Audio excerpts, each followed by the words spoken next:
Three. अस्सलाम वालेकुम। आज का हमारा टॉपिक है general characteristics of transition elements. आज हम बाइंडिंग एनर्जी और मेल्टिंग और बॉइलिंग पॉइंट्स को जो है वो डिस्कस करेंगे।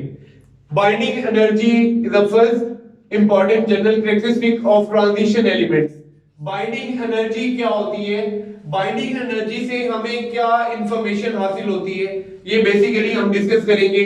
बाइंडिंग एनर्जी से हमें पता चलता है कि कोई भी मेटल जो है उसकी टफनेस कितनी ज्यादा है। वो बहुत ज्यादा, आपको पता है जितने भी ये ट्रांजिशन मेटल्स है, ये ट्रांजिशन जितने भी एलिमेंट्स है, ये सारे के सारे जो है ये टफ है। इनकी जो अच्छी मैकेनिकल प्रॉपर्टीज है, they are malleable, they are ductile and they are tough.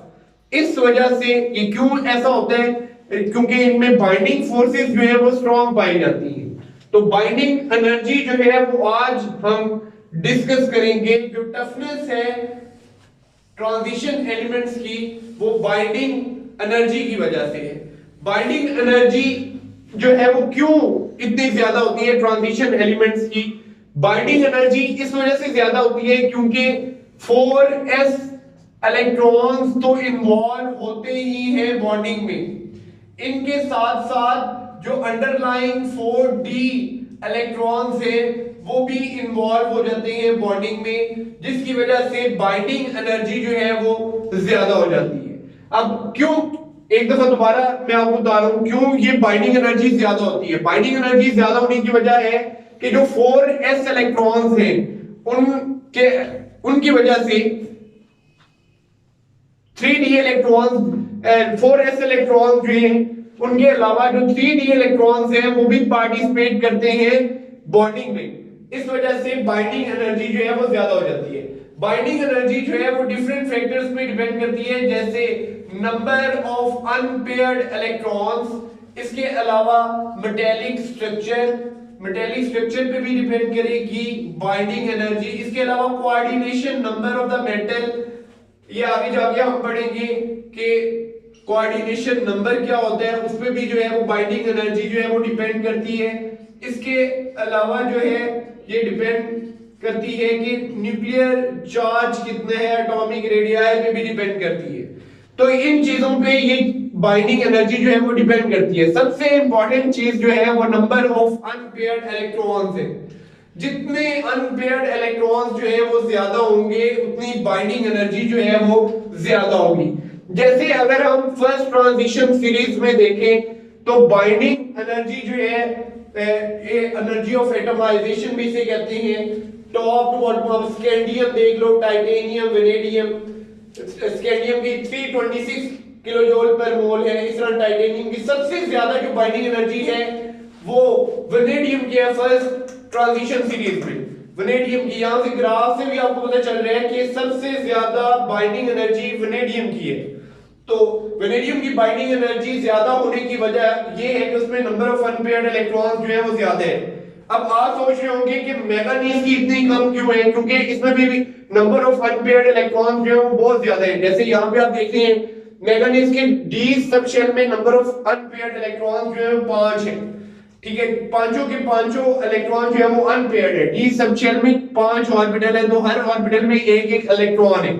अब इसकी वजह क्या है कि मैंगनीज की बाइंडिंग एनर्जी जो है वो क्यों जो है वो कम है?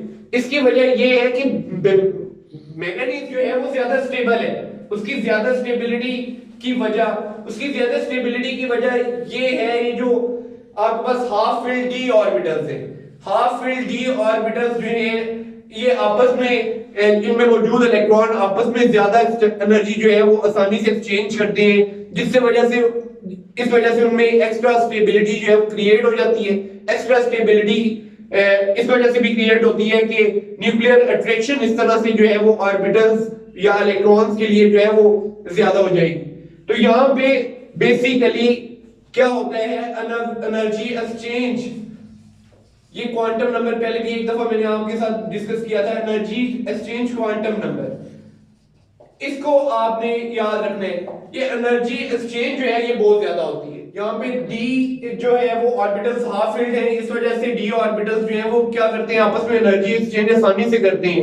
एनर्जी एक्सचेंज जब आसानी से करेंगे तो फिर डी जो ऑर्बिटल्स हैं वो ज्यादा स्टेबल हो जाएंगे। तो यहाँ पे आपने एक चीज याद रखनी है कि मैंगनीज के केस में क्या हो रहा है, मैंगनीज के केस में आपने एक क्वांटम नंबर जो है वो याद रखना है, it is energy exchange quantum number.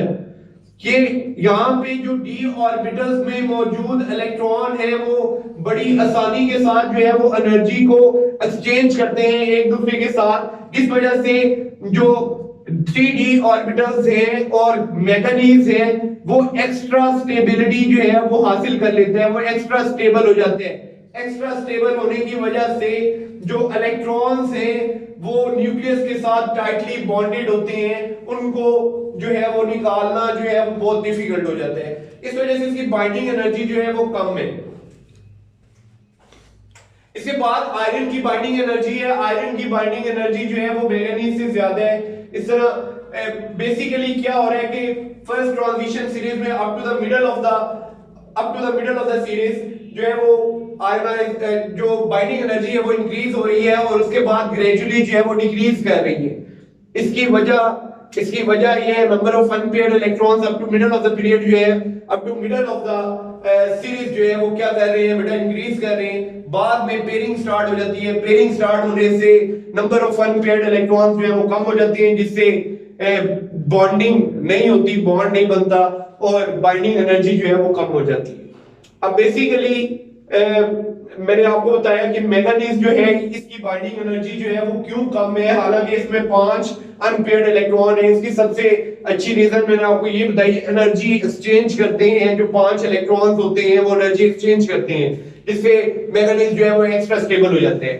अब बाइंडिंग एनर्जी पे डिपेंड करेगा बेटा नेक्स्ट कैरेक्टरिस्टिक्स जो है वो डिपेंड करेगी बाइंडिंग एनर्जी पे। नेक्स्ट कैरेक्टरिस्टिक हमारे पास है, दूसरी characteristic it is melting point. Melting point जो है वो बाइंडिंग एनर्जी पे डिपेंड करेगा। जितनी बाइंडिंग एनर्जी ज्यादा होगी उतना मेल्टिंग और बॉइलिंग पॉइंट जो है वो ज्यादा होगा। ठीक है, तो यहाँ पे वेनेडियम की मेल्टिंग बाइंडिंग एनर्जी मैक्सिमम है, तो वेनेडियम का ही जो मेल्टिंग और बॉइलिंग पॉइंट है वो मैक्सिमम होगा। जैसे वेनेडियम का यहाँ पे मैक्सिमम है, इट इज 1910 डिग्री सेल्सियस। और सबसे कम किसका बेटा, जिंक का। जिंक में क्योंकि पेयर्ड इलेक्ट्रॉन्स हैं, सारे के सारे पेयर्ड इलेक्ट्रॉन्स हैं, अनपेयर्ड इलेक्ट्रॉन्स नहीं है, बाइंडिंग एनर्जी कम है, तो जैसे इसका मेल्टिंग पॉइंट और उसका बॉइलिंग पॉइंट जो है वो कम है। होप आपको जो है ये बाइंडिंग एनर्जी और मेल्टिंग पॉइंट की जो है वो अच्छे से समझ आई होगी। कमेंट में लाजमी बताइएगा। अल्लाह हाफिज।